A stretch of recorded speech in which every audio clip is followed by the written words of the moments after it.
Hello, everyone, and welcome back to another deep dive into history's most fascinating tales. I hope you're getting comfortable because we're about to embark on an incredible journey together that will take us through one of the most extraordinary transformations in human history. Let me know in the comments where you're tuning in from and what time it is for you. I always love hearing from viewers all around the world, and it makes this community feel so much more connected. Tonight, I want to tell you about something that sounds like it came straight out of a Hollywood movie, but is completely real. A story so wild that if someone told it to you at a bar, you'd probably think they were making it up.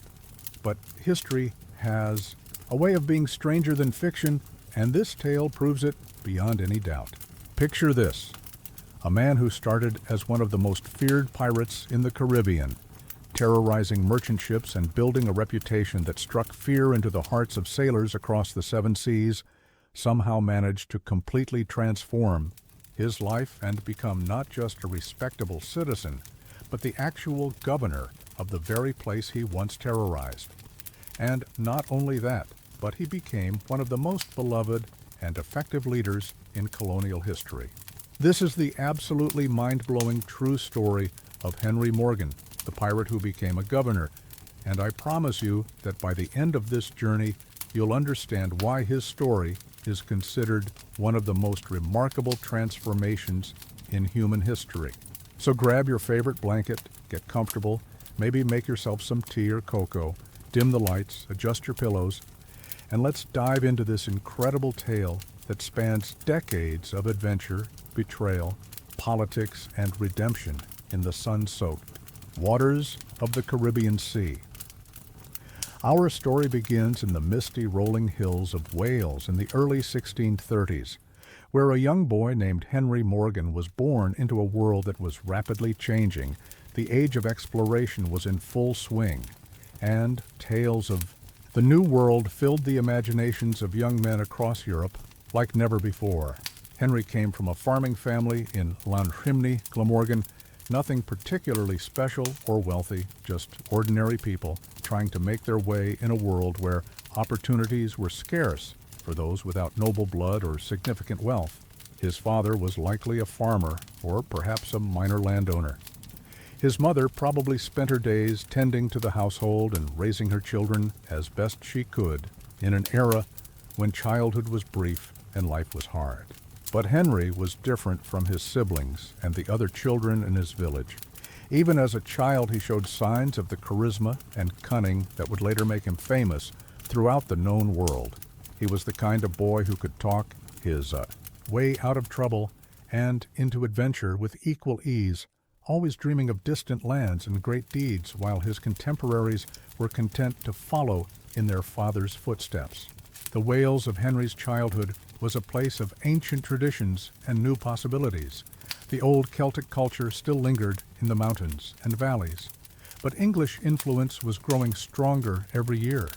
and young men were beginning to look beyond the borders of their homeland for opportunities that simply didn't exist in the familiar green hills of their birth. The stories that filtered back from the New World spoke of incredible wealth, exotic dangers,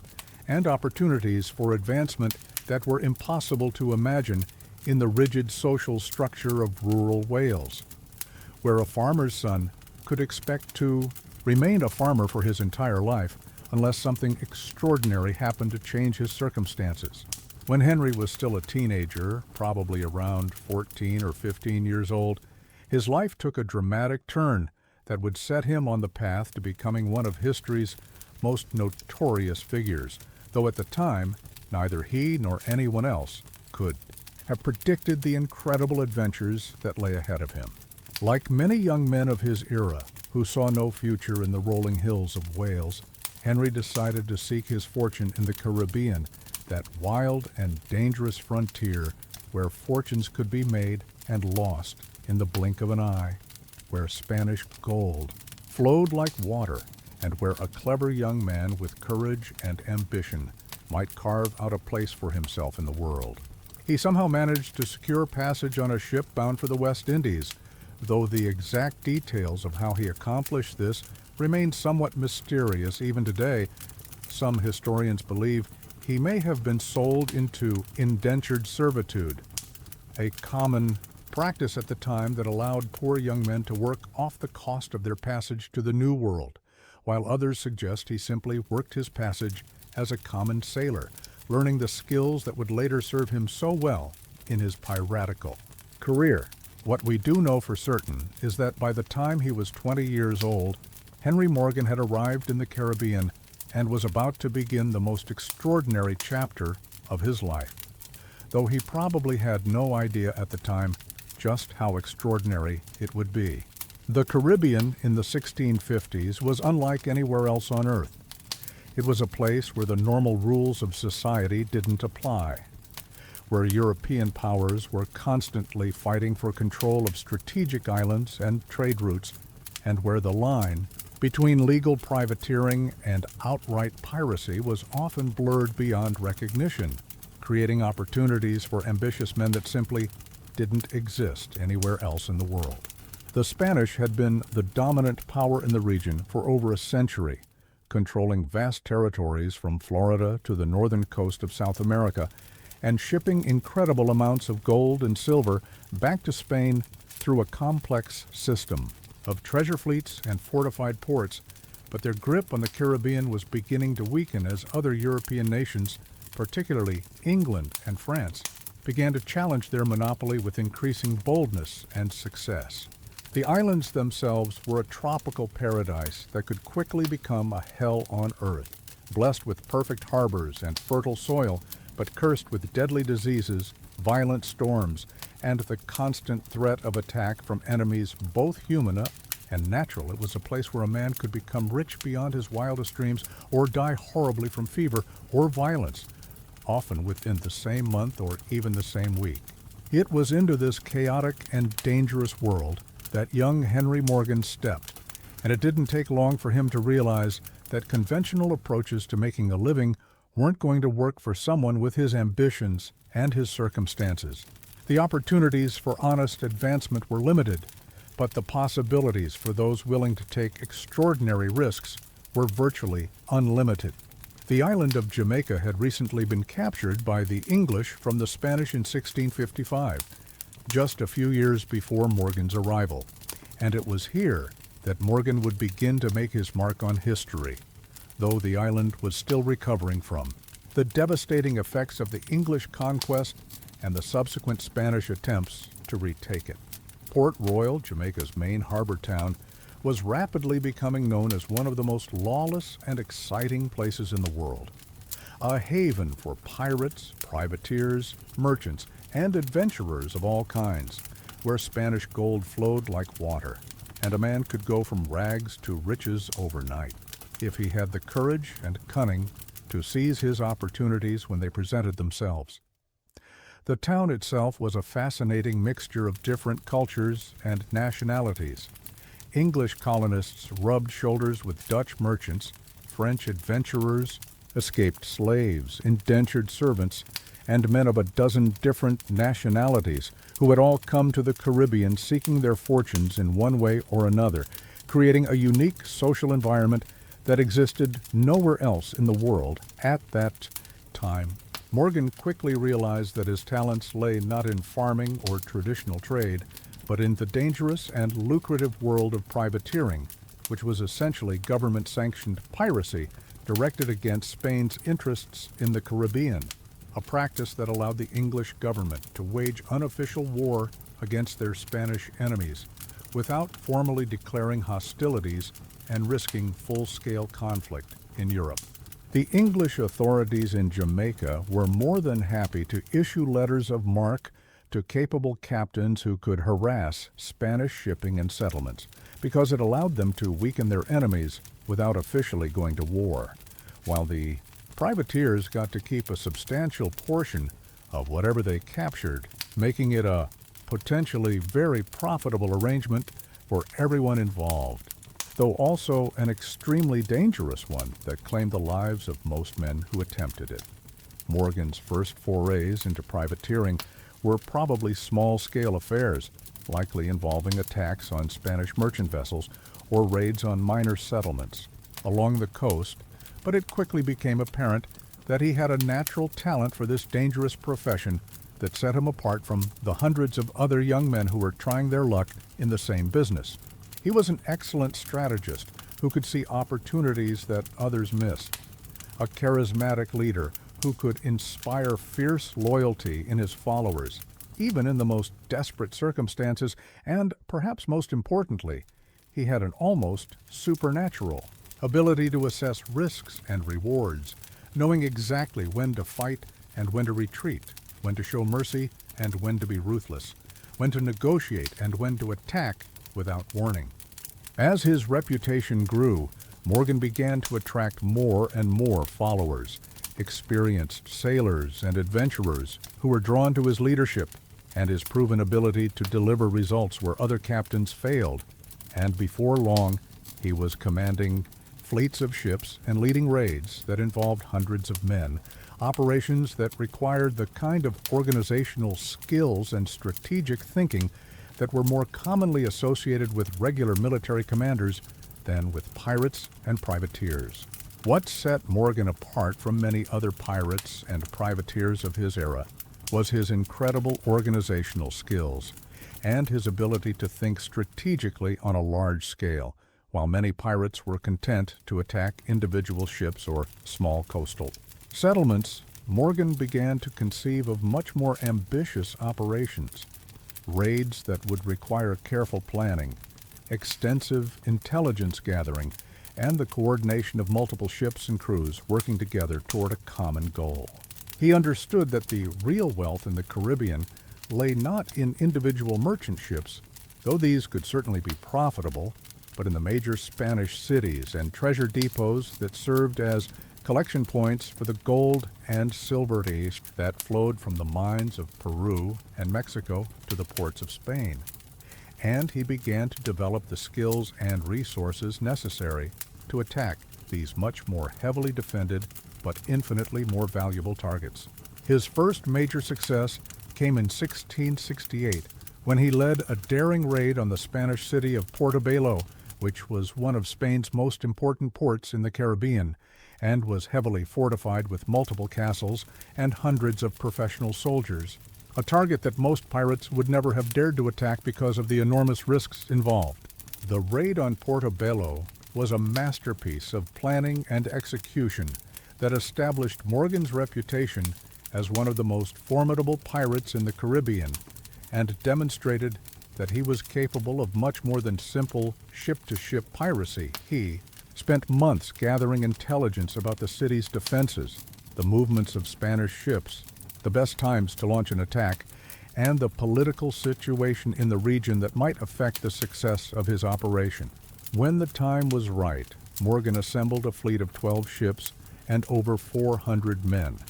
a massive force by the standards of the time that represented the combined strength of virtually every pirate and privateer operating in the Western Caribbean, and set sail for Portobelo under cover of darkness, approaching the city from an unexpected direction that allowed his forces to avoid the heaviest Spanish defenses. The attack itself was swift and decisive, demonstrating Morgan's mastery of both conventional military tactics and the kind of psychological warfare that would become his trademark.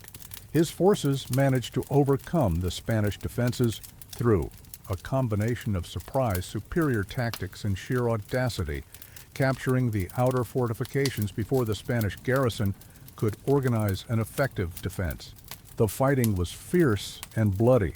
with casualties on both sides, but Morgan's superior planning and the motivation of his men, who knew that success would mean incredible wealth, while failure would likely mean death or years in Spanish prisons, carried the day, and within hours they had captured the entire city, along with an enormous treasure that included not only gold and silver, but also valuable trade goods, weapons, and supplies. But what really set this raid apart from typical piratical attacks was what happened next. Instead of simply looting the city and sailing away as quickly as possible,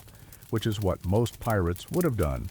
Morgan held Portobelo for ransom, demanding that the Spanish authorities pay him a huge sum of money in exchange for not destroying the city completely and releasing the prominent citizens he had taken as hostages. This was an incredibly bold move that demonstrated Morgan's understanding of psychology and politics as much as warfare. He knew that the Spanish would pay almost any price to avoid losing such an important strategic position, and he was absolutely right. The ransom was paid in full, and Morgan's fleet sailed away with one of the largest treasures ever captured by pirates in the Caribbean, making every man in his force wealthy beyond their wildest dreams. The success of the Portobello raid made Morgan famous throughout the Caribbean and beyond.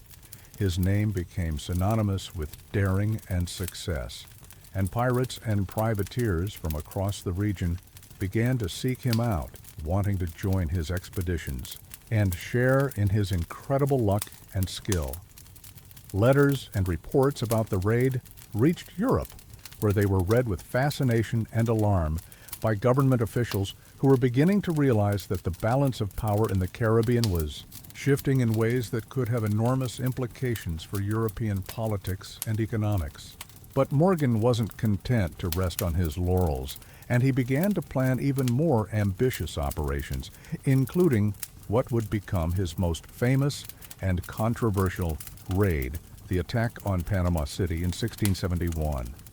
An operation so audacious that even his most loyal followers initially thought he had finally lost his mind. The raid on Panama City was the culmination of everything Morgan had learned about warfare, leadership, and strategy during his years as a pirate. It was an operation of such scope and complexity that it rivaled military campaigns conducted by regular armies, and its success would cement Morgan's place in history as one of the greatest military commanders of his era, though it would also create political complications that would eventually force him to completely reinvent himself. Panama City was the Spanish Empire's most important city on the Pacific coast of the Americas. It was the endpoint of the famous treasure fleets that carried gold and silver from the rich mines of Peru to the Caribbean ports, where they would be loaded onto ships bound for Spain, and it was protected by some of the strongest fortifications in the New World, as well as by its location across the Isthmus of Panama, which was considered nearly impassable by hostile forces. To reach Panama City, Morgan would have to cross the entire Isthmus of Panama, a journey that involved marching hundreds of men through dense jungle filled with deadly animals, poisonous plants, and disease-carrying insects, crossing multiple rivers that could become raging torrents with little warning, and fighting Spanish forces every step of the way, all while carrying enough supplies to sustain his army during what could be weeks of campaigning in some of the most hostile terrain on Earth. The expedition began in January 1671, when Morgan assembled the largest pirate fleet ever seen in the Caribbean, 36 ships carrying over 2,000 men, an absolutely massive force that represented the combined strength of nearly every pirate and privateer operating in the region, men who had been drawn to Morgan's banner by his reputation for success and his promise that this would be the greatest treasure raid in history. The fleet itself was a sight to behold, ranging from small, fast vessels that could navigate shallow waters and carry out reconnaissance missions, to large, heavily armed ships that could engage Spanish warships on equal terms, all of them crammed with weapons, supplies, and the most dangerous and experienced fighting men in the Caribbean. Veterans of dozens of battles who had chosen to follow Morgan because they believed he could lead them to riches beyond imagination. The first challenge was capturing the Spanish fortress of San Lorenzo, which guarded the entrance to the Chagres River, the main route across the isthmus. This proved to be much more difficult than expected, as the Spanish defenders fought with desperate courage, and the fortress was incredibly well designed and defended, with multiple layers of fortifications that had to be overcome one by one. The siege of San Lorenzo lasted for several days and cost Morgan hundreds of men, including some of his most experienced officers, but eventually his forces managed to overcome the Spanish resistance through a series of coordinated attacks that, demonstrated Morgan's tactical brilliance and his ability to adapt his strategies to changing circumstances on the battlefield. With San Lorenzo in his hands, Morgan began the incredibly difficult march across the isthmus, leaving most of his ships behind and taking only about 1,200 of his best men on what would prove to be one of the most challenging military expeditions in the history of the Caribbean, a journey that would test every aspect of his leadership and his men's loyalty to the breaking point. The march across Panama was a nightmare of heat, humidity, disease, hunger, and constant attacks by Spanish forces who knew the terrain much better than Morgan's men and could strike without warning. Before disappearing back into the jungle, many of the pirates began to doubt whether their leader had finally bitten off more than he could chew, and there were whispers of mutiny among men who had followed Morgan faithfully for years, but were beginning to wonder if this expedition would be their last. The jungle itself seemed to be fighting against them. Thorny vines tore at their clothes and skin. Poisonous snakes lurked in the undergrowth. Swarms of insects made sleep nearly impossible, and the oppressive heat and humidity sapped their strength even when they weren't fighting, while tropical diseases began to take their toll on men who were already weakened by poor food and constant stress. But Morgan's charisma and determination kept the expedition moving forward. Even when things looked hopeless, he shared the hardships of his men, eating the same poor food and sleeping on the same muddy ground, and his calm confidence in the face of seemingly impossible odds helped to maintain morale even when everything seemed to be going wrong. After 9 days of grueling marching and fighting, during which Morgan lost more men to disease and Spanish attacks than he had lost in any previous expedition, his exhausted and depleted force finally reached the outskirts of Panama City, where they faced the largest Spanish army that had been assembled to oppose them. Over 2,000 professional soldiers, supported by artillery and cavalry, fresh troops who had been preparing for battle while Morgan's men had been struggling through the jungle. The Battle of Panama was the defining moment of Morgan's entire career. Everything he had learned about warfare and leadership over the previous decade would be put to the test in a single decisive engagement that would determine not only the fate of his expedition, but his entire future, and possibly the future of English interests in the Caribbean as well. Despite being outnumbered and facing fresh troops while his own men were exhausted from the march and weakened by disease and poor supplies, Morgan managed to win a stunning victory through a combination of superior tactics, psychological warfare, and the kind of desperate courage that comes from knowing that defeat means death or capture. The battle itself was fierce and chaotic, with both sides fighting with the desperation of men who knew that everything depended on the outcome. Spanish cavalry charged Morgan's lines repeatedly, but his men had formed defensive positions that allowed them to use their superior firearms to devastating effect, while Morgan himself moved constantly along the battle line, encouraging his men and directing their fire where it would be most effective. The turning point came when Morgan managed to turn the Spanish cavalry charge into a rout through a brilliant tactical maneuver that involved feigning retreat and then striking at the exposed flanks of the charging horsemen, a move that required perfect timing and absolute trust between Morgan and his officers, and when it succeeded, the Spanish army began to collapse as panic spread through their ranks. The Spanish army was completely routed, and Panama City fell to Morgan's forces. But their victory came at a terrible cost that would haunt Morgan for the rest of his life. During the battle and the subsequent occupation of the city, a fire broke out that destroyed most of Panama City, including many of the treasures that Morgan had hoped to capture, and there were persistent rumors that the fire had been set deliberately by the Spanish defenders to prevent the wealth of the city from falling into English hands. The destruction of Panama City was a disaster for Morgan in many ways.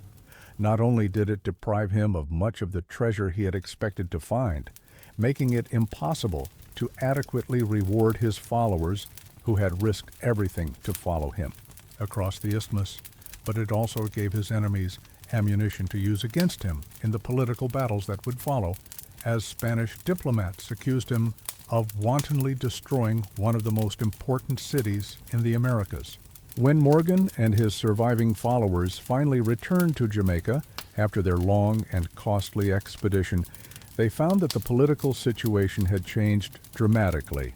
in their absence. England and Spain had signed the Treaty of Madrid-Ibiza, 1670, which was supposed to end the unofficial warfare that had been raging in the Caribbean for decades, and Morgan's raid on Panama was now being viewed not as a patriotic service to England, but as an act of piracy that had embarrassed the English government and complicated their diplomatic relations with Spain at a time when they were trying to maintain peace. The English authorities in Jamaica were now under tremendous pressure from London to distance themselves from Morgan and his activities, and in 1672, in a move that shocked everyone who knew him, Henry Morgan was arrested and sent to London to face charges of piracy and violation of the peace treaty with Spain, charges that could have resulted in his execution if he had been found guilty and if the political winds had been blowing in a different direction. For 2 long years, Morgan languished in London while politicians and lawyers debated his fate. His case became a cause célèbre that was followed closely by people throughout the English-speaking world, with passionate arguments on both sides about whether he was a hero who had served his country with distinction or a dangerous criminal who had brought shame upon England and violated international law. Some saw him as a patriotic Englishman who had struck mighty blows against Spain's tyrannical empire in the Americas, weakening England's greatest enemy and bringing glory and wealth to his homeland, while others viewed him as a dangerous criminal who had violated the laws of war and brought disgrace upon the English name through his brutal and destructive raids against Spanish settlements and citizens. Morgan himself handled the situation with characteristic cunning and charisma. He cultivated relationships with influential people in London society, telling his side of the story to anyone who would listen and gradually building support for his position that he had been acting as a legitimate privateer in service to the English crown, operating under valid letters of marque and following the orders of English colonial officials who had encouraged his activities. He argued persuasively that he had always acted in what he believed to be England's best interests, that his raids had weakened Spain's position in the Caribbean and opened up new opportunities for English trade and colonization, and that he had been made a scapegoat for political decisions that had been made by men far above his station who were now trying to avoid responsibility for their own actions. The political winds began to shift in Morgan's favor when it became clear that war with Spain was likely to resume. Despite the recent peace treaty, English officials realized that they might need Morgan's expertise and connections in the Caribbean. If hostilities broke out again, and gradually the charges against him were quietly dropped, as the government decided that his skills might be more valuable than his punishment. In 1674, in a move that astonished everyone familiar with his case and demonstrated the pragmatic nature of 17th century politics, Henry Morgan was not only pardoned for his alleged crimes, but was actually knighted by King Charles II and appointed as the Lieutenant Governor of Jamaica, a position that made him one of the most powerful men in the Caribbean and gave him official responsibility for defending the very territories he had once raided as a pirate. The transformation of Henry Morgan from pirate to governor was one of the most remarkable political rehabilitations in history, but it also marked the beginning of an entirely new chapter in his life, one that would prove that his talents extended far beyond warfare and leadership of pirates, and that he was capable of building and governing as well as he had once been able to raid and destroy. As Lieutenant Governor of Jamaica, Morgan threw himself into his new role with the same energy and determination that had made him such a successful pirate. But now he was working to build and protect rather than to raid and destroy, and he discovered that many of the skills that had served him well as a pirate leader were equally valuable in legitimate government service. One of his first priorities was to strengthen Jamaica's defenses against potential Spanish attacks, and he used his intimate knowledge of Caribbean geography and Spanish tactics, gained through years of raiding Spanish settlements, to design fortifications and defense strategies that would prove incredibly effective in protecting the island from future attacks. Morgan also worked tirelessly to establish law and order in Port Royal and other Jamaican settlements, which was no easy task given that many of the inhabitants were former pirates and other rough characters who were not naturally inclined to respect authority. But Morgan's reputation and charisma served him well in this role, as men who would never have obeyed orders from a conventional governor were willing to follow Morgan because they knew he understood their world and had earned his position through merit rather than birth or political connections. Perhaps most remarkably, Morgan proved to be surprisingly effective at suppressing piracy in Jamaican waters, using his knowledge of pirate tactics, hideouts, and psychology to track down and capture pirates who threatened legitimate commerce, a role that must have seemed incredibly ironic to those who remembered his own piratical career. This was particularly challenging because many of the pirates operating in the area were former associates of Morgan who felt betrayed by his transformation from pirate leader to government official. But Morgan understood that Jamaica's future prosperity depended on establishing itself as a safe haven for legitimate trade rather than a base for piratical activities, and he was willing to take whatever steps were necessary to achieve that goal, even if it meant turning against men who had once followed him loyally. He worked closely with English naval forces to patrol the waters around Jamaica and made it clear that pirates were no longer welcome in Port Royal, even going so far as to personally lead expeditions against some of his former associates who refused to give up their criminal activities and accept the new order that was emerging in Itifeho, the Caribbean. Morgan's success as a governor was built on his deep understanding of the Caribbean world and its inhabitants,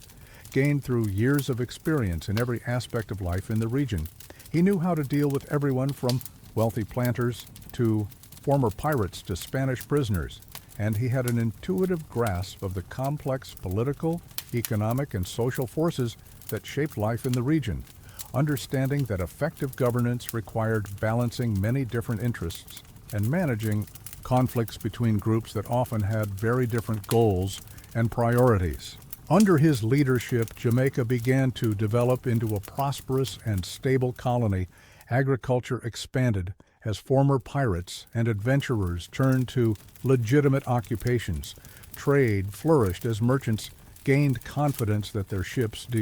goods would be protected from piratical attacks, and the island became known as one of the most well-governed territories in the English Caribbean, attracting settlers and investment from England and other parts of the empire. Morgan also proved to be surprisingly adept at diplomacy,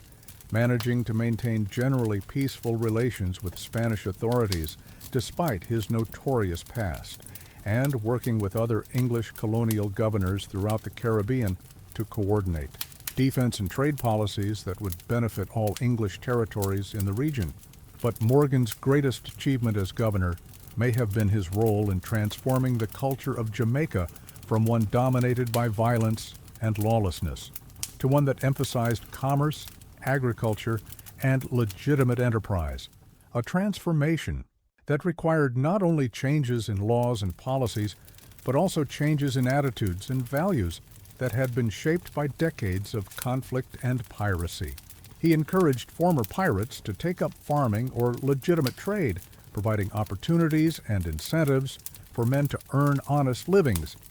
and gradually created an environment where law-abiding citizens could prosper and feel secure, knowing that their property and persons would be protected by effective law enforcement and fair administration of justice. This transformation didn't happen overnight, and it required all of Morgan's skills as a leader and politician, as well as his deep understanding of human nature and his ability to inspire loyalty and respect, even among men who had once lived. By very different codes of conduct, but by the end of his tenure as governor, Jamaica had become a very different place from the wild pirate haven it had been when he first arrived as a young man seeking his fortune in the Caribbean. Morgan's success as a governor also demonstrated that the skills that had made him an effective pirate leader, his ability to inspire loyalty, his strategic thinking, his understanding of human psychology, and his talent for organization and administration were just as valuable in legitimate leadership roles as they had been in his criminal career, suggesting that leadership abilities are often transferable between very different contexts,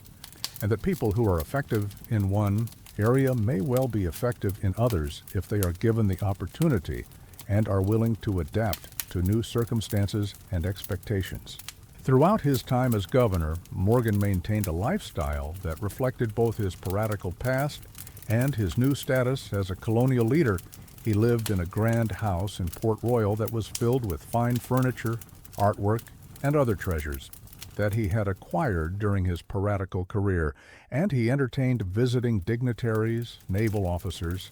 and other important guests with a lavishness that was legendary throughout the Caribbean, becoming known for his hospitality and his extensive collection of fine wines and spirits from around the world. But he also never forgot his humble origins or lost touch with the common people of Jamaica. He was equally comfortable talking to wealthy planters and former pirates, and his ability to relate to people from all walks of life was one of his greatest strengths as a leader, allowing him to build coalitions and maintain support across the complex social and economic divisions that characterized colonial Jamaican society. Morgan's personal life during his time as governor was also quite interesting and demonstrated his ability to adapt to the social expectations of his new position. He married his cousin, Mary Elizabeth Morgan, who was the daughter of another prominent Jamaican family, and they settled into what appeared to be a happy and stable marriage that lasted for the rest of his life. Mary Elizabeth proved to be an excellent partner for Morgan. She was intelligent, socially adept, and understood the complexities of colonial politics, and she played an important role in helping Morgan navigate the social and political challenges of his new position, serving as his hostess and confidant and helping him to maintain the relationships that were essential to his success as a governor. The couple lived in considerable luxury by colonial standards. Their home was filled with fine furniture, artwork, and other treasures that Morgan had acquired during his piratical career, and they were known throughout Jamaica for their hospitality and their lavish entertainment of guests, hosting dinners and parties that brought together people from all levels of Jamaican society and helped to build the social connections that were essential to effective governance in the colonial world. But despite his success and apparent happiness as a governor, Morgan never completely abandoned his connections to the world of privateering and piracy. He maintained friendships with many of his former associates, and there is evidence that he may have continued to provide quiet support and advice to privateers who were operating against Spanish interests in the Caribbean, though he was careful to maintain plausible deniability and avoid any actions that could compromise his official position. This was a delicate balancing act that required all of Morgan's political skills. He had to maintain his credibility with English authorities in London while also preserving his relationships with the rougher elements of Jamaican society, who had been his original supporters and who still looked to him for leadership and guidance, even though the nature of that leadership had changed dramatically from his piratical days. As the years passed, Morgan's reputation as a governor continued to grow. He was widely respected not only in Jamaica, but throughout the English Caribbean, and his opinions on matters of defense, trade, and colonial policy were sought by officials in London and other colonial capitals who recognized that his unique combination of practical experience and administrative skill made him an invaluable resource for understanding and managing the complex challenges of Caribbean governance. He corresponded regularly with other colonial governors throughout the region, sharing information about Spanish activities, coordinating defensive measures, and working to promote English interests throughout the Caribbean. And his letters and reports provide valuable insights into the political and economic developments of the period, showing his evolution from a simple pirate captain to a sophisticated political leader who understood the broader strategic implications of events in the Caribbean. Morgan also became involved in various business ventures during his time as governor, investing in sugar plantations, trading companies, and other enterprises that contributed to Jamaica's economic development.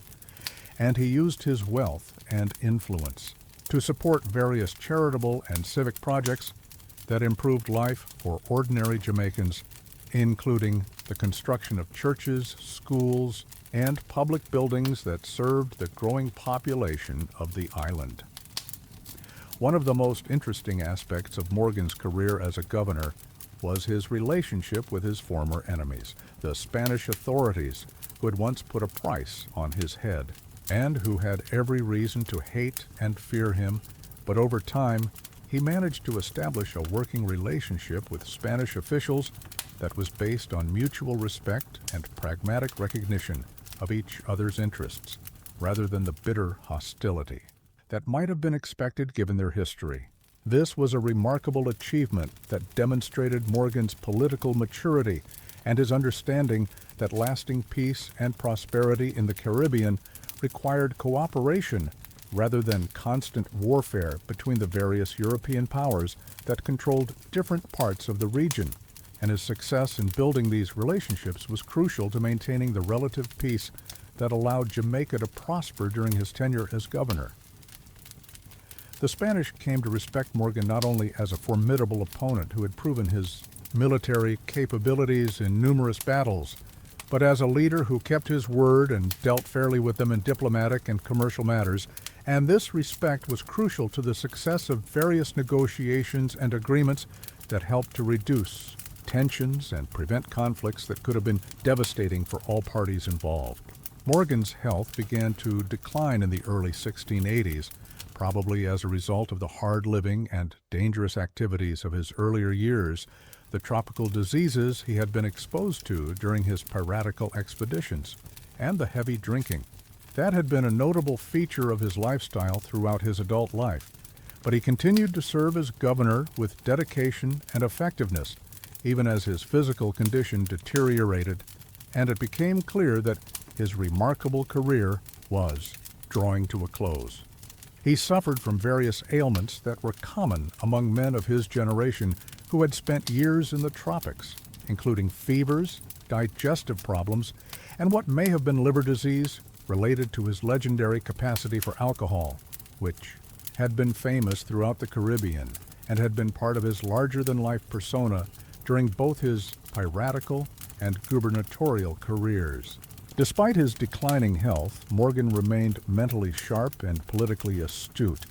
and he continued to play an important role in Jamaican affairs right up until the end of his life, providing advice and guidance to his successors and maintaining his influence over the various factions and interest groups that made up Jamaican colonial society, demonstrating that his transformation from pirate to statesman had been complete and lasting. In August 1688, Henry Morgan died at his home in Port Royal, probably from liver failure or some other ailment.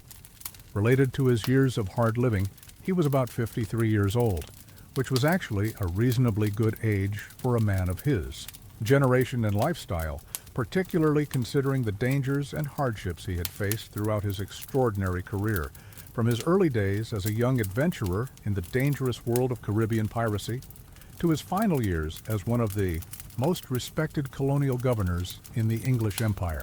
His death was mourned throughout Jamaica and the wider Caribbean, not only by his family and friends, but by thousands of ordinary people whose lives had been improved by his leadership and his efforts to create a more prosperous and peaceful society. and his funeral was attended by virtually every important person in Jamaica, from wealthy planters and merchants to former pirates who had served under him in his earlier career, all coming together to pay their respects to a man who had achieved something truly remarkable in his transformation from feared pirate to beloved governor. Morgan was given a state funeral that was attended by virtually every important person in Jamaica, with full military honors that included cannon salutes from the ships in Port Royal Harbor and from the fortifications that he had helped to design and build during his tenure as governor, a fitting tribute to a man who had served his adopted country with distinction in both war and peace, and who had demonstrated that even the most unlikely individuals can achieve remarkable things when they are willing to change and adapt to new circumstances and opportunities. The legacy of Henry Morgan is complex and fascinating, combining elements that seem almost contradictory but which somehow came together in a single remarkable individual who managed to be simultaneously one of the most successful pirates in history and one of the most effective colonial governors of his era, and his life story demonstrates that people are capable of extraordinary transformation and growth when circumstances and opportunities align properly and when they possess the personal qualities necessary to seize those opportunities and make the most of them. Modern historians have struggled to fully understand and evaluate Morgan's career. Some focus primarily on his piratical activities and see him as a criminal who somehow managed to escape justice and achieve respectability through political connections and favorable circumstances, while others emphasize his achievements as a governor and view him as a remarkable example of personal redemption and transformation, who made genuine contributions to the development of colonial society in the Caribbean. The truth, as is often the case with complex historical figures, probably lies somewhere between these extremes. Morgan was clearly a man of exceptional abilities who operated in a world where the normal rules of society often didn't apply, and he made the most of the opportunities that were available to him while adapting to changing circumstances throughout his life in ways that demonstrated both his intelligence and his remarkable flexibility. What cannot be disputed is that Morgan's impact on the history of the Caribbean was enormous and lasting. His activities as a pirate helped to weaken Spanish control over the region and contributed to the rise of English influence in the Caribbean, while his work as a governor helped to establish Jamaica as one of the most prosperous and well-governed colonies in the English Empire, and his influence can be seen in the political and economic institutions that developed in Jamaica and other English Caribbean colonies long after his death. Morgan's story also illustrates some of the broader themes of Caribbean history during the 17th century,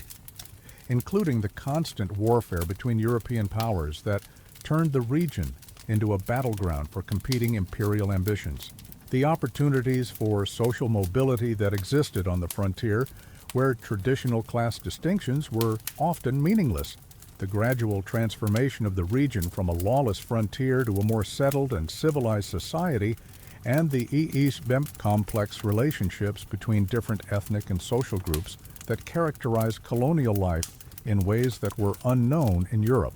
His success in transitioning from pirate to governor demonstrates that the boundary between legitimate and illegitimate authority was often blurred in the colonial world, where practical considerations often outweighed legal or moral principles, and that men who possessed the right combination of skills, charisma, and political acumen could sometimes overcome even the most unpromising backgrounds to achieve positions of great power and influence that would have been impossible in more settled and hierarchical societies. The story of Henry Morgan also raises interesting questions about the nature of leadership and the qualities that make someone effective in positions of authority. Clearly, Morgan possessed many of the same qualities as a governor that had made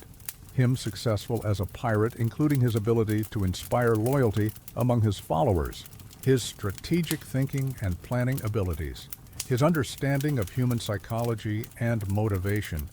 and his talent for organization and administration, suggesting that leadership skills are somewhat transferable between different contexts, even contexts that seem completely different on the surface. This adaptability and transferability of skills suggests that people who are effective leaders in one area may well be effective in others if they are given the opportunity and are willing to adapt to new circumstances and expectations, and that the fundamental qualities of successful leadership may be more universal than we sometimes assume, transcending the specific contexts in which they are exercised and remaining valuable across very different types of organizations and challenges. Morgan's personal transformation from pirate to governor also demonstrates the importance of social context in shaping individual behavior and choices in the lawless world of the Caribbean frontier during the mid-17th century. Piracy was a rational career choice for an ambitious young man with limited alternatives and few legitimate opportunities for advancement. But when political and social conditions changed and new opportunities became available, Morgan was able to adapt his behavior and redirect his talents toward more constructive purposes that served both his own interests and those of the broader society. This adaptability was probably one of his greatest strengths, and it helps to explain how he was able to succeed in such different roles during his lifetime, demonstrating that people are not necessarily locked into particular patterns of behavior, but can change and grow in response to changing circumstances and opportunities, particularly when they possess the intelligence and flexibility necessary to recognize when change is needed and the courage to take the risks associated with major life transitions. The physical setting of Morgan's story, the Caribbean in the 17th century, was itself a character in his tale. The islands and waters of the region provided both opportunities and challenges that shaped every aspect of his career, from the Spanish treasure fleets that made piracy profitable to the tropical diseases that threatened the health of everyone who lived there. And the unique environmental conditions of the Caribbean created a world that was unlike anywhere else on Earth. The Caribbean was a world where fortunes could be made and lost in a matter of days, where the line between civilization and wilderness was always thin, and where men and women from many different backgrounds and cultures were thrown together in ways that would have been impossible in more settled parts of the world, creating opportunities for both conflict and cooperation that simply didn't exist elsewhere. It was precisely this kind of environment that allowed someone like Morgan to rise from obscurity to become one of the most powerful men in the region, and his story would not have been possible in any other time or place, demonstrating how geography and environment can shape human possibilities in profound and unexpected ways. The technological and military context of Morgan's era was also crucial to his success. The weapons and ships of the 17th century were sophisticated enough to allow small groups of determined men to achieve remarkable military victories against much larger forces, but they were not so advanced as to make individual skill and leadership irrelevant, creating a perfect balance that favored men like Morgan, who combined tactical brilliance with personal charisma and organizational ability. Morgan's success depended on his ability to make the most of the military technology of his time, using ships, cannons, and firearms effectively, while also employing traditional tactics like surprise attacks, psychological warfare, and careful intelligence gathering. And his understanding of fortification and siege warfare was particularly important to his success in capturing heavily defended Spanish cities and installations. His mastery of naval warfare was also crucial, as he understood how to use the wind, currents, and geography of the Caribbean to his advantage, and he was skilled at coordinating the movements of multiple ships in complex operations that required precise timing and execution, demonstrating that his talents extended far beyond simple courage and charisma to include genuine expertise in the technical aspects of warfare and military leadership. The economic context of Morgan's story is equally important, as the wealth of the Spanish Empire in the Americas provided the foundation for the entire Caribbean economy during the 17th century, and it was the flow of Spanish gold and silver that made piracy such a potentially profitable enterprise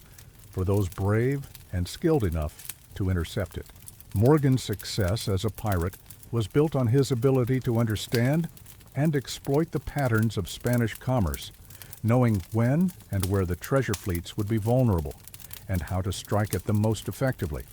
But his success as a governor was built on his understanding that Jamaica's long-term prosperity depended on developing legitimate economic activities rather than simply raiding Spanish commerce. The transformation of Jamaica from a pirate base to a prosperous agricultural colony during Morgan's tenure as governor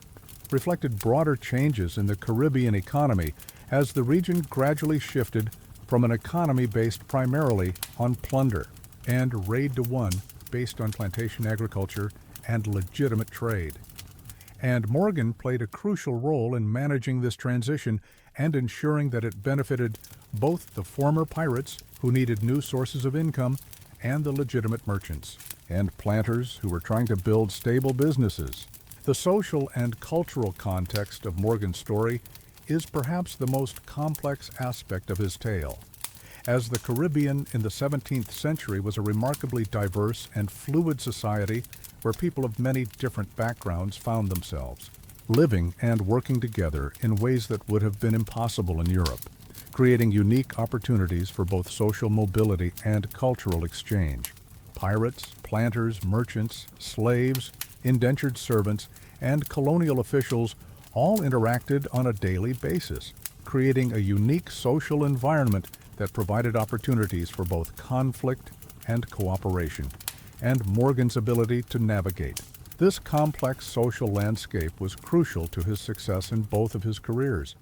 as he had to be able to work with men from many different backgrounds and cultures while maintaining his authority and achieving his goals. As a pirate, he had to be able to inspire loyalty and maintain discipline among crews that included men of many different nationalities, religions, and social backgrounds, while as a governor, he had to balance the interests of many different groups while maintaining order and promoting prosperity, requiring a sophisticated understanding of human psychology and social dynamics that few men of his era possessed. The political context of Morgan's era was characterized by constant warfare and shifting alliances between European powers, and his career was shaped by the larger political struggles between England and Spain for control of the Caribbean and its wealth, demonstrating how individual lives can be profoundly affected by forces that operate on a much larger scale than personal choices and ambitions. Morgan's transformation from pirate to governor reflected changes in English policy toward the Caribbean, as the English government gradually shifted from supporting privateering as a way of weakening Spain to emphasizing the development of legitimate colonial economies that would provide long-term benefits rather than short-term gains. And this shift in policy created opportunities for men like Morgan who were able to adapt to changing circumstances and redirect their talents toward more constructive purposes. This transformation also reflected broader changes in European attitudes toward colonialism and empire, as governments began to recognize that stable and prosperous colonies were more valuable than territories that were constantly disrupted by warfare and piracy, and that long-term economic development required peace and security rather than constant conflict and raiding. The legal context of Morgan's story is also fascinating because it illustrates how flexible and situational the law could be in the colonial world, where practical considerations often outweighed legal principles and where the enforcement of laws depended heavily on political circumstances and the balance of power between different groups and interests. Morgan's activities as a pirate were technically legal when he held valid letters of marque from English authorities, but they became illegal when political circumstances changed and England sought to improve relations with Spain, demonstrating how the law itself could be subordinated to broader political and diplomatic considerations. His transformation from wanted criminal to respected governor demonstrates how political necessity could override legal considerations and how individuals could sometimes escape the consequences of their actions if they possessed the right combination of skills, connections, and good timing, though this kind of transformation required not only personal qualities but also favorable political circumstances that were largely beyond individual control. The religious context of Morgan's era was also important, though it is often overlooked in popular accounts of his story, as the conflict between Protestant England and Catholic Spain was not just political and economic, but also religious, and Morgan's raids against Spanish settlements were often justified in terms of the broader Protestant struggle against Catholic tyranny and the Spanish Inquisition. This religious dimension helped to legitimize Morgan's activities in the eyes of many English supporters who saw him not just as a pirate seeking personal gain, but as a champion of Protestant freedom, fighting against Catholic oppression, and it may have contributed to his ability to transition from pirate to governor by framing his earlier activities as service to the Protestant cause rather than simple criminality. The religious tensions of the era also affected life in Jamaica and other Caribbean colonies, where people of different faiths had to learn to coexist despite the broader conflicts between their home countries, and Morgan's success as a governor depended partly on his ability to manage these religious differences while maintaining unity and stability in the colony. The cultural impact of Morgan's story has been enormous and lasting, as he became a legendary figure almost immediately after his death, and his story has been told and retold in countless books, plays, movies, and television shows over the centuries, though many of these popular depictions have been highly romanticized and often bear little resemblance to the historical reality of his life and career. The popular image of Morgan as the archetypal pirate captain has probably influenced our conception of pirates more than any other historical figure, and many of the stereotypes and tropes associated with pirates in popular culture can be traced back to stories about Morgan and his contemporaries, though these stereotypes often obscure the complex realities of piracy and colonial life in the 17th century. However, it's important to note that many of these popular depictions have created a mythologized version of Morgan that emphasizes adventure and romance, while downplaying the violence and brutality that were integral parts of his piratical career. And the real Henry Morgan was a much more complex and morally ambiguous figure than the simple pirate hero of popular fiction. The real Morgan was a man who lived in a complicated and dangerous world and who made difficult choices that often involved considerable violence and suffering. And while his transformation from pirate to governor is genuinely remarkable, it shouldn't obscure the fact that his earlier career involved activities that caused real harm to real people,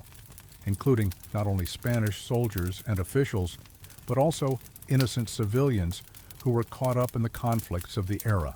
The lessons of Morgan's story are still relevant today, in a world where rapid change and uncertain conditions create both opportunities and challenges for ambitious individuals. And his example suggests that success often depends on the ability to adapt to changing circumstances while maintaining core strengths and values, demonstrating that flexibility and adaptability are crucial qualities for anyone seeking to achieve their goals in an uncertain and rapidly changing world. His transformation from pirate to governor demonstrates that people are capable of remarkable change when they are motivated to do so, and when circumstances create the right opportunities for growth and development, suggesting that it's never too late for someone to redirect their talents toward more constructive purposes and make positive contributions to society, even if their past seems to lock them into particular patterns of behavior. At the same time, Morgan's story also illustrates some of the moral complexities of leadership and success. as his achievements came at a considerable cost in human lives and suffering, and his legacy is complicated by the violence and destruction that characterized his earlier career, raising difficult questions about how we should evaluate historical figures who achieved great things through questionable means. These are questions that don't have easy answers, but they are worth pondering as we consider the meaning and significance of Morgan's remarkable life story, and they remind us that real life is often more complex and morally ambiguous than the simplified versions we encounter in popular culture and entertainment. The archaeological evidence related to Morgan's story continues to fascinate researchers and the public, as the ruins of Spanish cities that he attacked, the remains of ships from his era, and the artifacts recovered from Port Royal and other Caribbean sites provide tangible connections to his world and help us to understand the material conditions of life in the 17th century Caribbean, giving us insights into how people lived, worked, and fought during this fascinating period of history. The discovery and excavation of Port Royal, which sank beneath the sea in an earthquake in 1692, just 4 years after Morgan's death, has provided particularly valuable insights into the world that he knew and helped to shape. And the artifacts, recovered from the underwater ruins, paint a vivid picture of daily life in one of the most infamous pirate havens in history. The underwater archaeology of Port Royal has revealed everything from simple household items to elaborate pieces of jewelry and artwork, providing evidence of both the wealth that flowed through the city during its heyday and the diverse population that called it home, including pirates, merchants, craftsmen, and slaves who all contributed to the unique culture of this remarkable place. The historical documentation related to Morgan's career is also remarkably rich, as Spanish colonial records, English government correspondence, contemporary accounts by travelers and officials, and Morgan's own letters and documents provide detailed information about his activities and the world in which he lived, though these sources also reveal the biases and perspectives of their authors, who often had political or personal reasons for portraying Morgan and his activities in particular ways. The challenge for modern historians is to sift through these various sources and try to construct a balanced and accurate account of Morgan's life and career that takes into account the different perspectives and interests of the various people who wrote about him, while also recognizing that some aspects of his story may never be fully understood due to the limitations of the available evidence. These sources also provide valuable insights into the broader context of Caribbean history during the 17th century, including the political, economic, and social forces that shaped life in the region and created the opportunities and challenges that men like Morgan had to navigate in their pursuit of success and survival. The international context of Morgan's story is also worth considering because his career coincided with a period of major changes in the global balance of power, including the rise of English naval power, the decline of Spanish dominance in the Americas, and the emergence of new patterns of international trade and diplomacy that would shape the world for centuries to come. Morgan's activities as a pirate contributed to these larger changes by weakening Spanish control over Caribbean trade routes and settlements, while his work as a governor helped to establish English Jamaica as a major power in the region and a key component of the growing English Empire in the Americas, demonstrating how individual actions can have consequences that extend far beyond their immediate context. His story thus needs to be understood not just as an individual tale of transformation and achievement, but as part of the larger story of how European powers competed for control of the Americas and how that competition shaped the development of colonial societies throughout the region, creating opportunities for some while destroying the lives and cultures of others, particularly the indigenous peoples who were displaced or destroyed by European colonization. The environmental context of Morgan's story is another aspect that is often overlooked but was crucial to his success, as the Caribbean environment presented both opportunities and challenges that shaped every aspect of life in the region, from the tropical diseases that killed thousands of Europeans to the hurricanes that could destroy entire fleets in a matter of hours,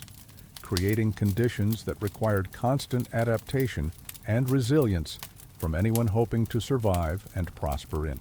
this challenging part of the world. Morgan's success depended on his ability to understand and adapt to this challenging environment, using his knowledge of Caribbean geography, weather patterns, and natural resources to plan and execute his operations effectively, while also learning to cope with the health challenges and natural disasters that were constant threats to anyone living in the tropics during the 17th century. The environmental challenges of the Caribbean also helped to explain why the region remained a frontier for so long and why opportunities for men like Morgan continued to exist well into the colonial period, as the harsh conditions made it difficult for European powers to establish effective control over the region, and created spaces where unconventional leaders could thrive and achieve remarkable things. The Caribbean environment also shaped the development of colonial society in profound ways, as the climate and geography favored certain types of economic activities while making others impossible, and the constant threat of disease and natural disaster created a culture that emphasized immediate gratification and risk-taking over long-term planning and stability, contributing to the unique social atmosphere that characterized places like Port Royal during their heyday. As we continue through this remarkable journey of Henry Morgan's life, it's important to understand how his daily existence as both a pirate and later as a governor was shaped by the practical realities of Caribbean life in the 17th century. The constant heat and humidity that made even simple tasks exhausting, the ever-present threat of tropical diseases like yellow fever and malaria that could kill a healthy man in a matter of days, and the seasonal hurricane cycles that could destroy months of careful planning in a single night of devastating wind and rain. These environmental factors weren't just background details in Morgan's story. They were active forces that influenced every decision he made, from the timing of his raids to the location of his bases, to the types of supplies and equipment he needed to keep his operations running effectively, and his success was built partly on his superior understanding of how to work with, rather than against, these natural forces. During his piratical years, Morgan had to be constantly aware of wind patterns and weather conditions that could either facilitate his attacks or trap him in dangerous situations, and he became expert at reading the subtle signs that warned of approaching storms or changing conditions that could affect the success of his operations, knowledge that he later used as governor to protect Jamaica from both natural disasters and enemy attacks. The social dynamics of pirate crews during Morgan's era were also fascinating and complex, involving men from many different backgrounds who had to learn to work together despite significant differences in language, culture, religion, and personal history, creating unique communities that operated according to their own rules and codes of conduct that were very different from those of conventional society. These pirate crews were often surprisingly democratic, with important decisions being made by majority vote, and leaders being chosen based on their proven abilities rather than their birth or social status. And Morgan's success as a pirate captain was built partly on his ability to maintain the loyalty and discipline of these diverse and potentially fractious groups of men. The financial arrangements of pirate expeditions were also quite sophisticated, with detailed agreements about how captured treasure would be divided among the crew members, compensation for men who were wounded in battle, and provisions for the families of men who were killed, creating a form of social insurance that was often more generous than anything available to sailors in legitimate naval or merchant services. Morgan's expeditions were particularly well organized in this regard, with careful attention to ensuring that all participants received their fair share of any profits, which helped to maintain morale and loyalty even during the most difficult and dangerous operations, and his reputation for fairness in these matters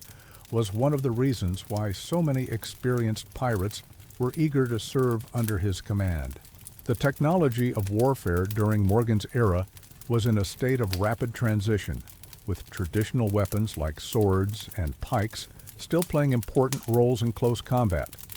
while firearms were becoming increasingly sophisticated and reliable, and naval artillery was reaching new levels of effectiveness and accuracy, creating a complex tactical environment that favored commanders who could adapt quickly to changing circumstances.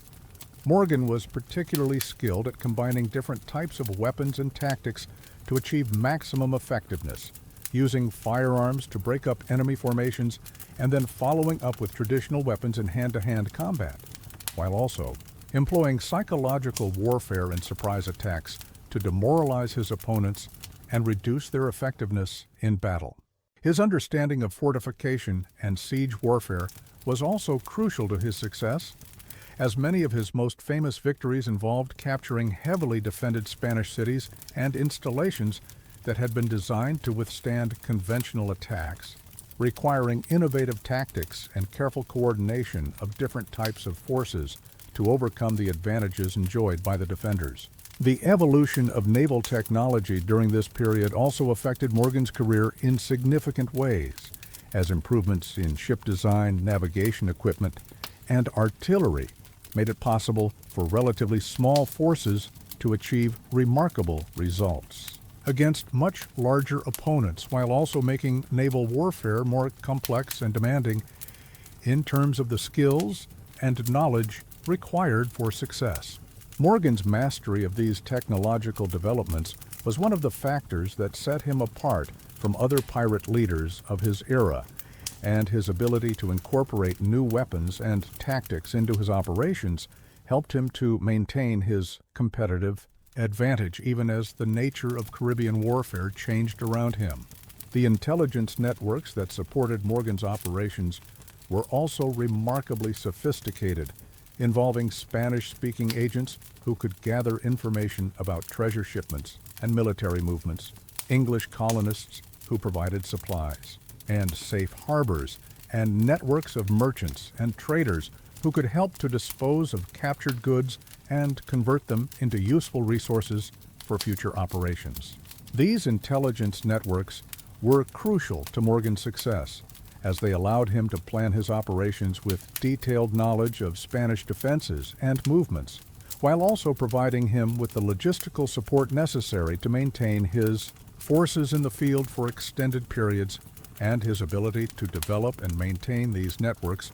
demonstrated his sophisticated understanding of the political and economic forces that shaped Caribbean society. The role of women in Morgan's world was also more complex and important than is often recognized, as women served not only as wives and companions to pirates and colonists, but also as tavern keepers, merchants, and even occasionally as pirates. Themselves and some women played crucial roles in the intelligence networks and support systems that made piratical operations possible. Mary Elizabeth Morgan, Henry's wife, was clearly much more than just a decorative spouse, as she played an active role in managing his household and social relationships during his time as governor,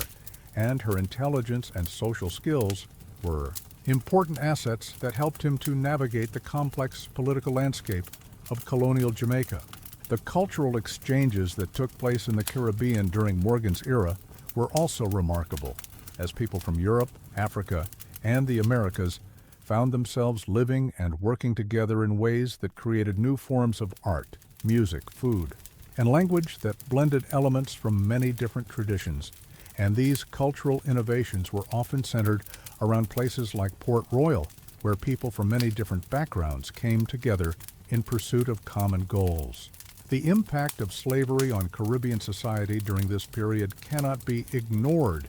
as the wealth that supported both piratical operations and legitimate colonial development was built largely on the forced labor of enslaved Africans who were brought to the region in ever-increasing numbers to work on sugar plantations and in other enterprises that required large amounts of labor. Morgan's world was deeply shaped by slavery, and while there is little evidence that he was personally involved in the slave trade, his wealth and position were built on an economic system that depended on enslaved labor,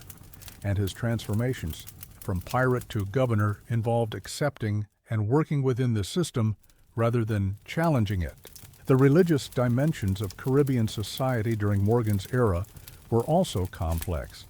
as the region brought together people of many different faiths, including Catholics, various Protestant denominations, Jews,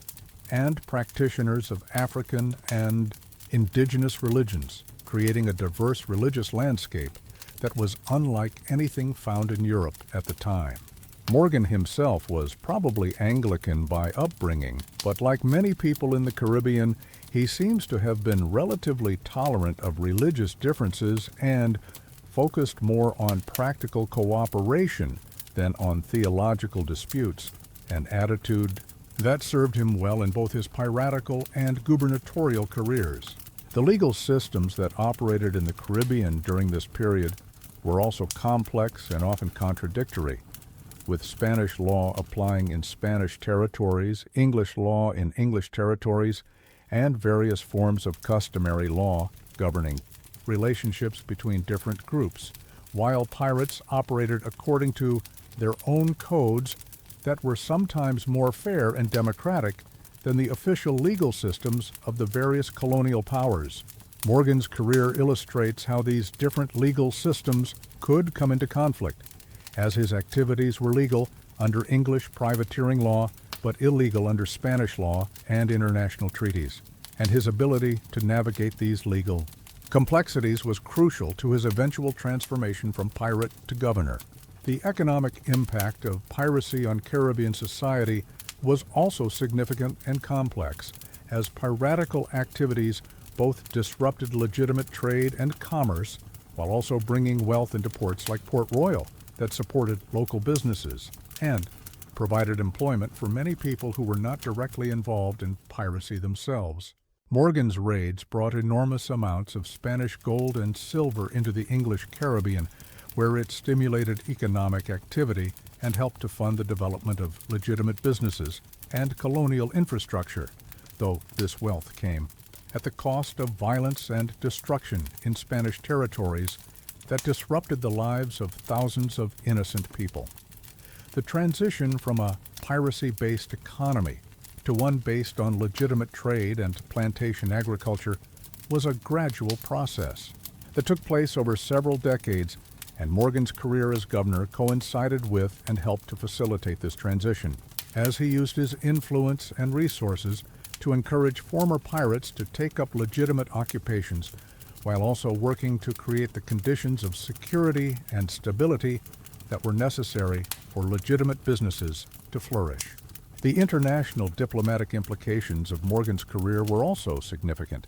as his raids against Spanish territories created tensions between England and Spain that had to be managed carefully by diplomats and government officials who were trying to balance competing interests and maintain peace between the two powers while also protecting English interests in the Caribbean. The Treaty of Madrid in 1670, which formally ended the state of unofficial war that had existed between England and Spain in the Caribbean, was partly a response to the success of English privateers like Morgan, as both governments recognized that continued conflict would be costly and destructive for all parties involved,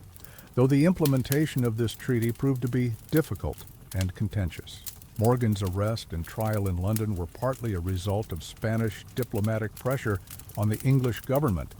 but his eventual pardon and appointment as governor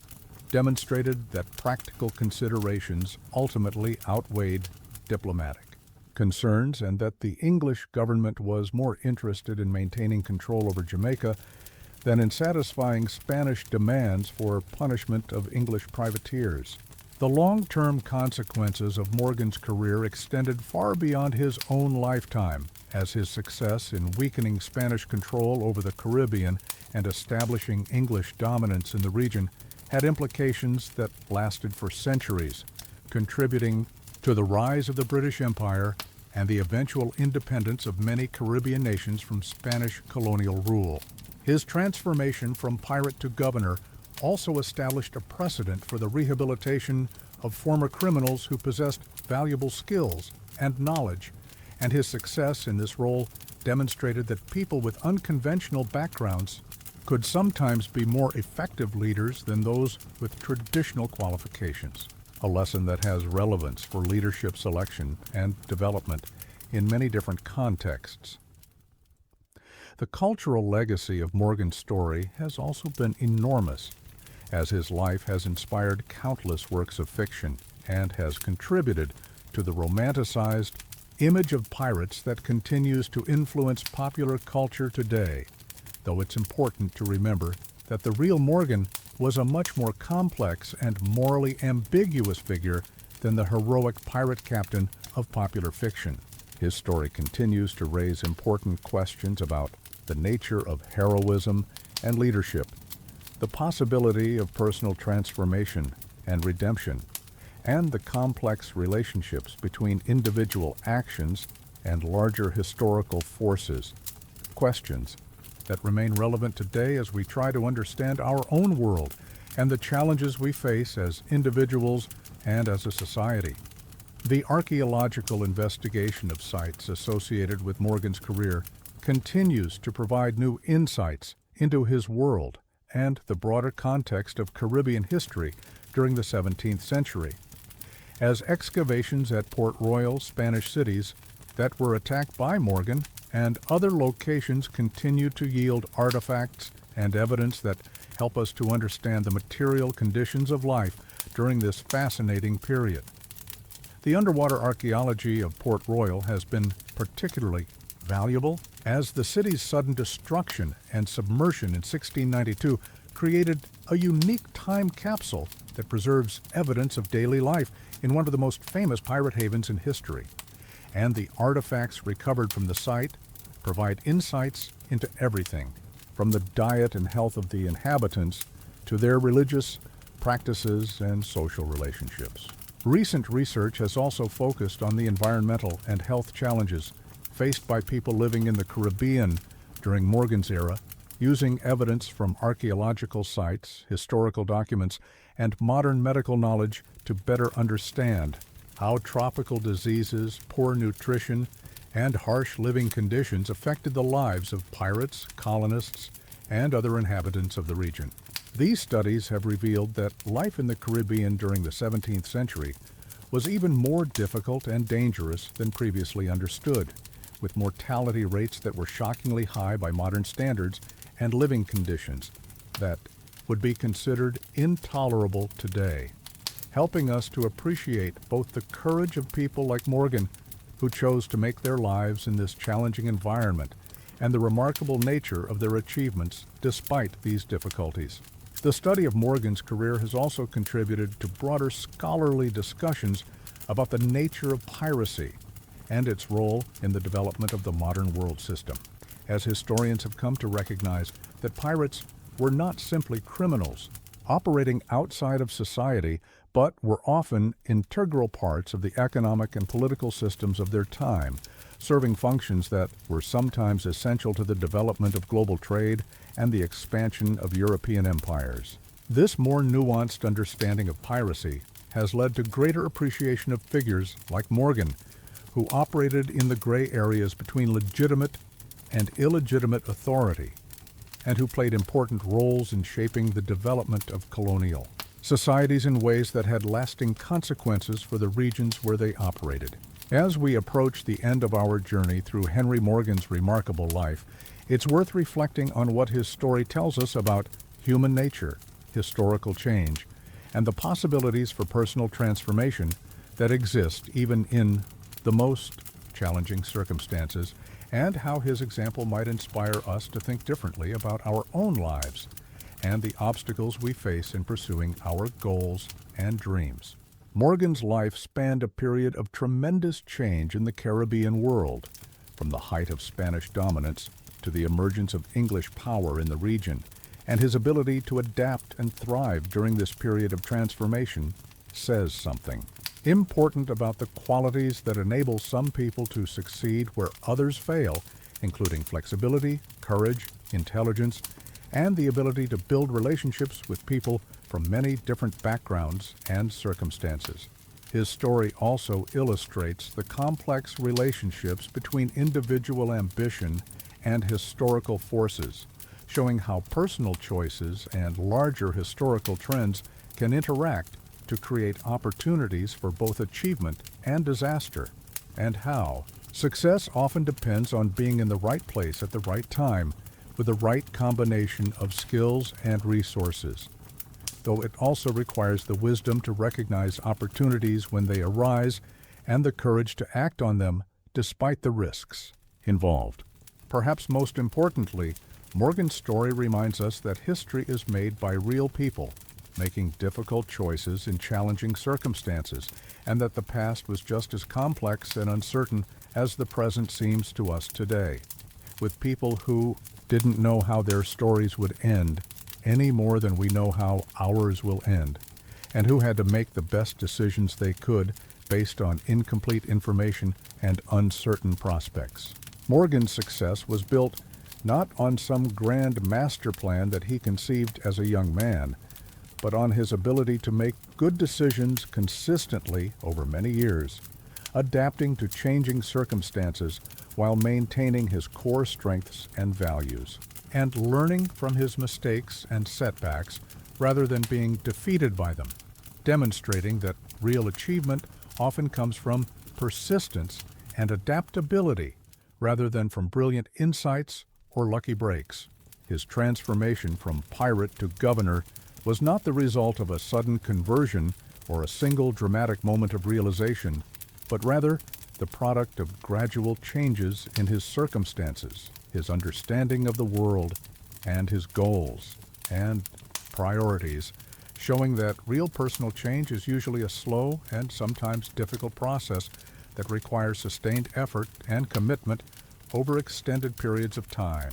This gradual nature of his transformation makes it more rather than less remarkable, because it demonstrates that real change is possible even for someone who seemed to be completely committed to a particular way of life, and that people can continue to grow and develop throughout their lives if they remain open to new experiences and willing to challenge their own assumptions and beliefs. The story of Henry Morgan ultimately offers hope that people can change, grow, and adapt to new circumstances throughout their lives, even when their past seems to lock them into particular patterns of behavior, and that society benefits when it provides opportunities for redemption and transformation, rather than simply punishing past mistakes or assuming that people cannot change their fundamental nature. His example suggests that it's never too late for someone to redirect their talents toward more constructive purposes, and that the qualities that make someone successful in one context may also make them successful in very different contexts, if they are willing to adapt and apply their skills in new ways. Though this kind of transformation requires not only personal qualities, but also favorable circumstances and opportunities that may not be available to everyone. This is a lesson that remains relevant today, in a world where many people struggle to overcome difficult backgrounds and make positive changes in their lives,